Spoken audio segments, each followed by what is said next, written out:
সময় তখন ভোর 6:30। কিন্তু এত সকালে আমি কোথায় যাচ্ছিলাম? আমি যাচ্ছিলাম বাবার বাড়িতে।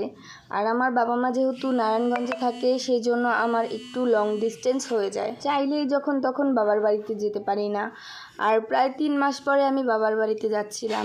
সময়টা ছিল কোরবানির ঈদের 10 দিন পরে।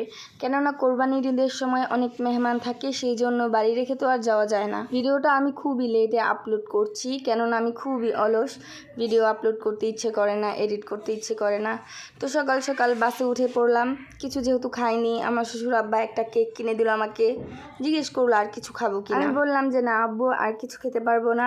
এরপরে আমাদের বাসটা ছেড়ে দিল। আমার শ্বশুরকে আমি বলেছিলাম আমি যেহেতু ঘুমিয়ে পড়ি, বাসে উঠলেই তো আমাকে যেন ডেকে দেয় পদ্মা সেতুতে ওঠার সময়। সে জানে যে আমি ভিডিও করি, সেই জন্য সে আমাকে ডাক দিয়ে দিল। অ্যান্ড পদ্মা সেতুতে ওঠার অনেকক্ষণ আগে ডাক দিয়ে ফেলে। সেই জন্য আমি আবার বললাম যে আব্বু কেন এত তাড়াতাড়ি ডাক দিলেন?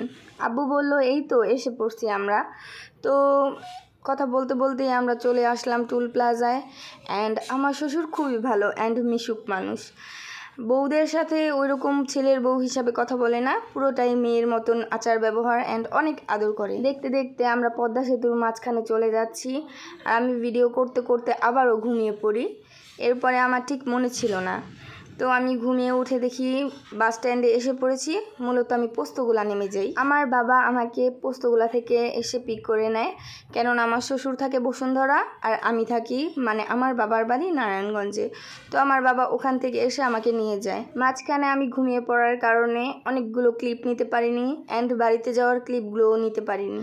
আর আমার মধ্যে একটা আনন্দ কাজ করতেছিল খুবই, সেই জন্য আমার কোনো কিছু তেমন একটা মাথায় ছিল না।